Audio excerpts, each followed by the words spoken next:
Coucou tout le monde, j'espère que vous allez bien. On se retrouve aujourd'hui pour une nouvelle vidéo sur ma chaîne YouTube. Donc j'ai décidé de commencer une série d'histoires sur ma chaîne.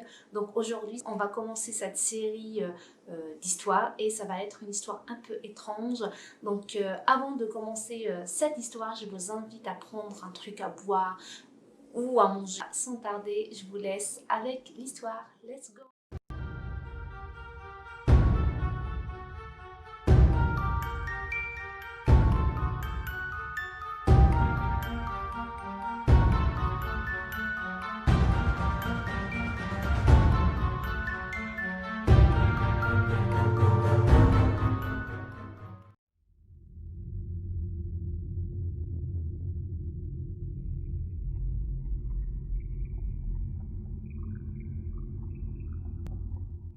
L'histoire que je vais vous raconter aujourd'hui se déroule en juillet 1954 au Japon et plus précisément à l'aéroport international de Tokyo Haneda. Le balai entre les avions qui décollent et ceux qui atterrissent s'exécute parfaitement et aux douanes, une journée éreintante attend les agents avec une journée ensoleillée et très chaude, comme souvent au mois de juillet au Japon, mais aussi avec la succession des passagers provenant du monde entier qui sont nombreux et qui sont à contrôler. Les contrôles se suivent et se ressemblent jusqu'à ce qu'un homme sans signe particulier ne se présente au comptoir de contrôle. L'homme est de type caucasien et plus précisément européen. Il était grand et arborait une barbe avec un visage neutre. Il semblait être un homme d'affaires avec une allure distinguée et calme, portant un costume soigné et un attaché-case.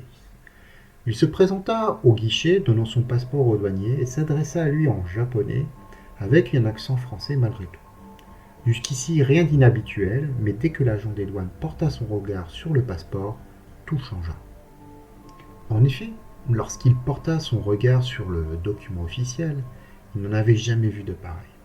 Il avait l'habitude de contrôler des Européens, bien sûr, des Français comme des Belges, mais ce passeport, il ne le connaissait pas. Intrigué, ce dernier demanda alors au voyageur les raisons et la durée de son séjour au Japon, et bien sûr quelle était sa nationalité. Notre mystérieux passager déclara alors qu'il était ici pour un voyage d'affaires et qu'il venait de Torred. Le douanier pensait à un problème de langue ou d'accent et demanda au passager de répéter à plusieurs reprises. Mais bien entendu, il répéta la même chose et le douanier ne connaissait pas ce pays. Voyant l'homme s'agacer, il fit signe à un superviseur de venir et commença à regarder de plus près ce passeport. Pour le douanier, le document semblait très officiel avec les systèmes d'identification et d'anti-falsification corrects pour l'époque.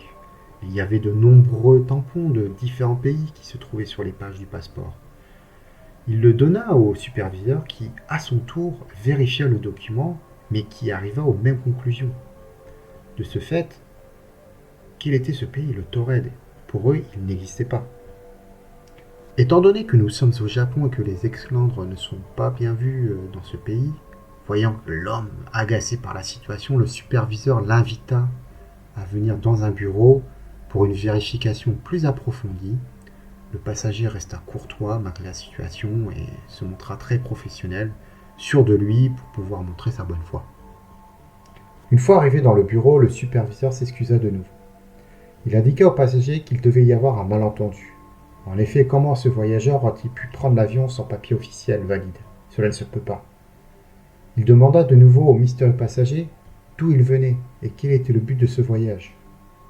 Ce dernier indiqua une nouvelle fois qu'il était pour affaires et qu'il venait de Torred. Il sorta alors d'autres documents comme son permis, une facture de téléphone, un relevé bancaire prouvant son identité et l'existence de ce pays.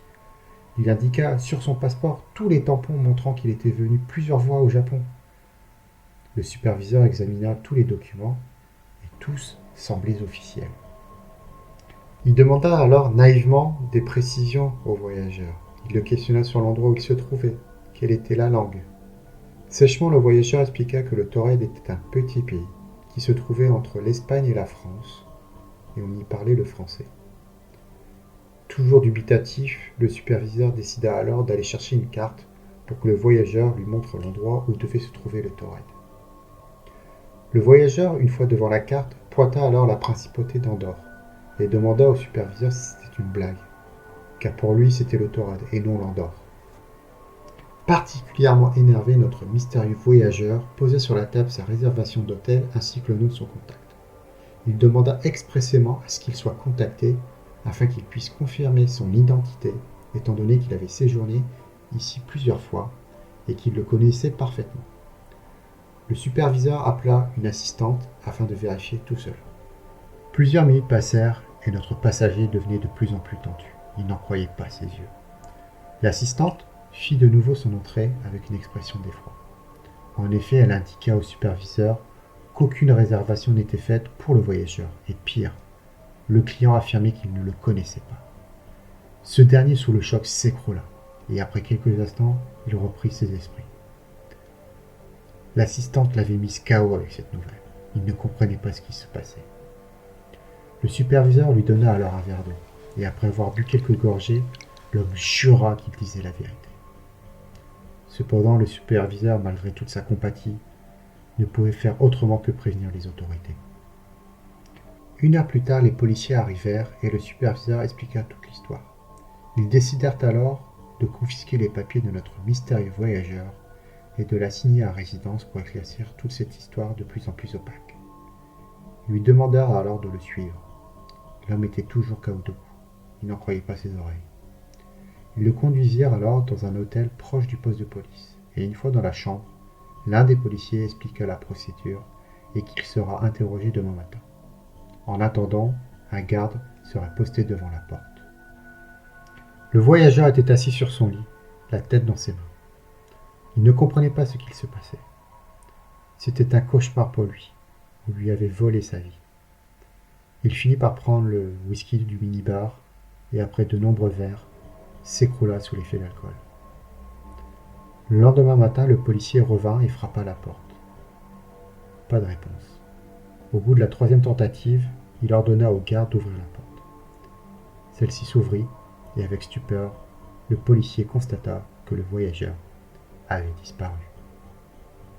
Voilà, l'histoire s'achève ici car personne ne revit ce mystérieux voyageur venant du Taured. S'agit-il d'une légende urbaine ? Il n'y a pas eu de couverture de la presse à l'époque, et le passeport se serait évaporé en même temps que le voyageur. Il y aurait cependant un PV qui existerait dans les archives de l'aéroport. Pour moi, il serait possible qu'il s'agisse d'une des apparitions dues à un monde parallèle. Pour vous aider, un livre de fiction au titre de L'homme de Taured a été écrit, et peut-être y trouverez-vous des réponses. N'hésitez pas à vous abonner et à la prochaine vidéo.